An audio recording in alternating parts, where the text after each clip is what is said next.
Welcome back to Mint, where we explore the world of personal finance, making it simple and relatable for you.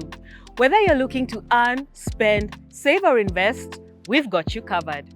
Earn it, spend it, save, invest.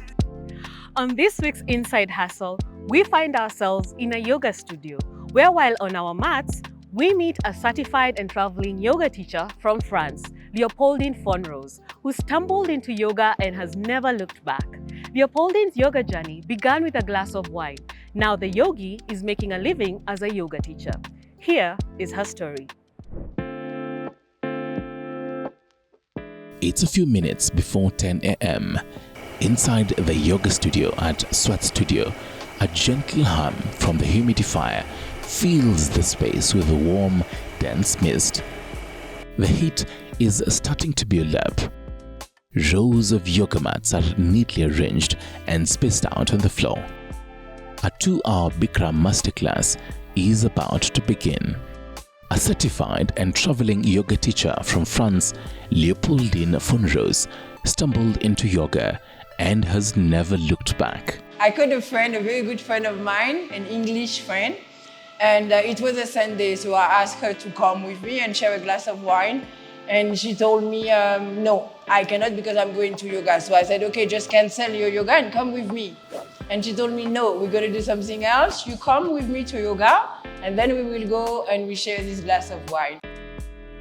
What started as a single yoga class, over time evolved into a passion, then a purpose, and eventually a source of income. I was just practicing every day with a lot of consistency.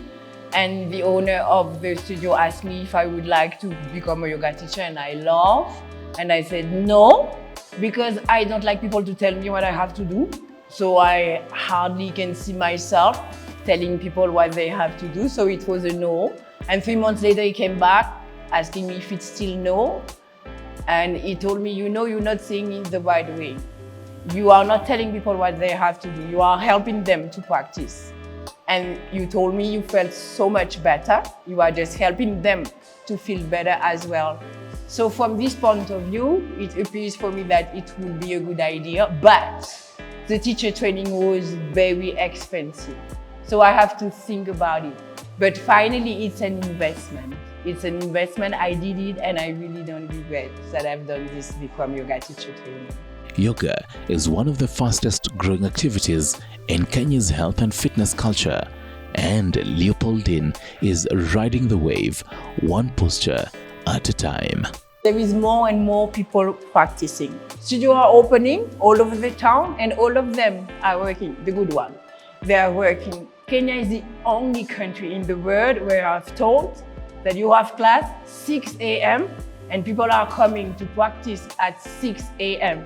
They are doing 1 hour and a half of strong exercise, then they shower and they go to work. Yoga, once seen as a niche activity for experts, is now gaining popularity with gyms and studios like Sweat Studio offering classes and events. We have various genres of yoga, various practices. Like what we have just practiced is a masterclass for Bikram. And you'll find Bikram yoga, most teachers are international. And that's where you'll find we had Leopoldine Fonrose, who came from France.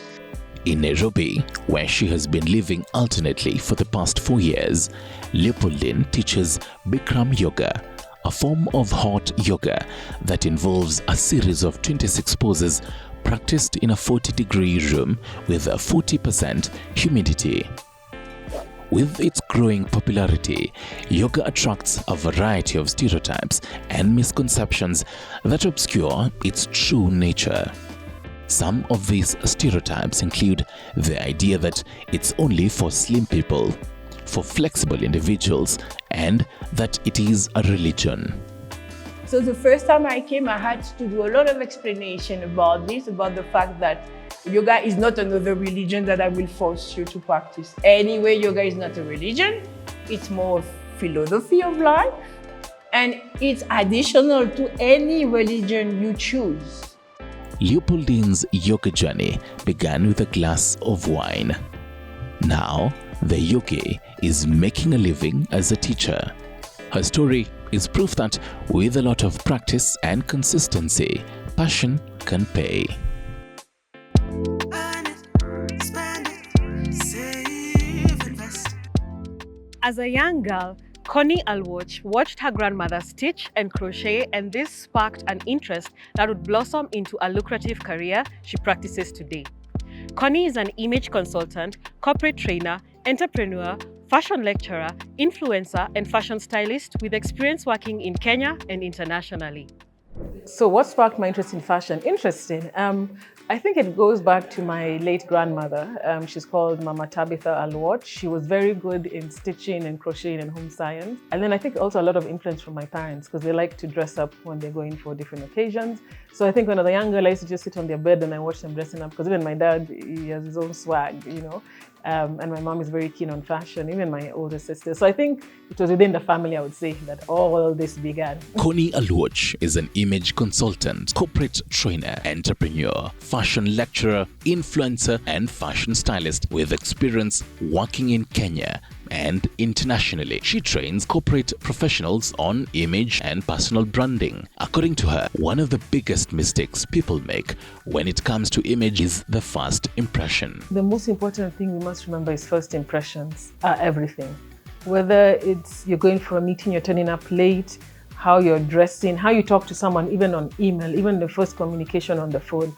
First impressions are everything. So you have to be very careful of the impression you're leaving with people, whether it's verbal, non-verbal, written, unwritten image. First impressions are lasting impressions. Connie has worked with leading international designers in New York, including Matthew Williamson, Emporio Armani, and Alequec, as well as in Milan with designers such as Maurizio Pecoraro. She has also worked at 3 of the Big 4 global fashion weeks in New York, Milan, and London Fashion Week. When I was doing a lot of internships in New York and doing my project, I actually didn't want to come back, right? But it's actually my father who came from India, like, you know what, because now I'd reached a point where I was getting more internships, but to get, you know, a job and everything, it was proving to a bit more, you know, difficult because of the papers and everything. So my dad was like, why don't you just come and make a career in Kenya, and then you can always come abroad later.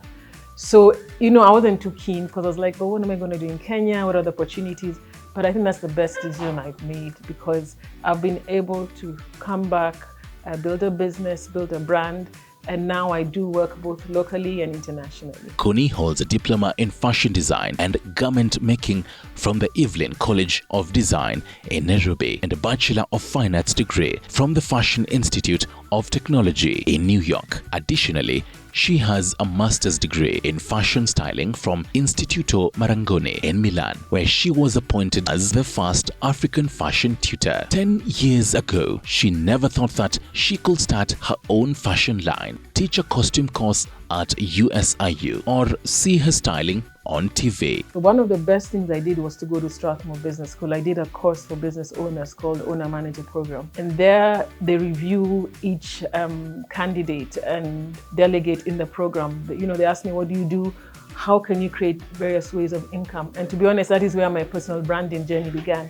Because one of my mentors was like, why don't you create a program that's to do with image and branding? And that actually was the birth of my personal branding training, and that's how actually I formed my training and my content within STARTIMES Business School during my course. Like any other startup owner, she faced numerous challenges, including getting clients and monetizing her business. However, mentorship has guided her career, helped her build resilience and upscale. In April 2022, she launched the Social Sunday Fashion Brunch series in partnership with the Social House, where Kenyan designers have a platform to showcase their looks with a runway show and sell their collections at the social retail store for 8 weeks. According to the image consultant, personal branding is everything as it precedes you. Just be careful and be intentional how you're showing up to dress for an event or a meeting, how you're showing up, even how you're communicating, even whether it's on WhatsApp, how do you communicate,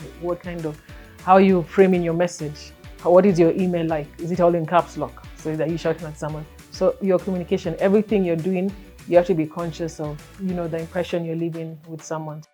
Like many startup founders, Connie Aluoch faced significant hurdles from attracting clients to monetizing her business. However, mentorship proved to be a guiding force, helping her build resilience and scale her venture. This offers a valuable lesson for us all. This wraps up today's episode of Mint, Money Made Simple, your essential guide to personal finance designed to help you make your money work smarter for you. For more information, visit mint@mula.co.ke or tv47.digital. Stay safe and keep minting. Until next week, I'm Lydia Nyawera.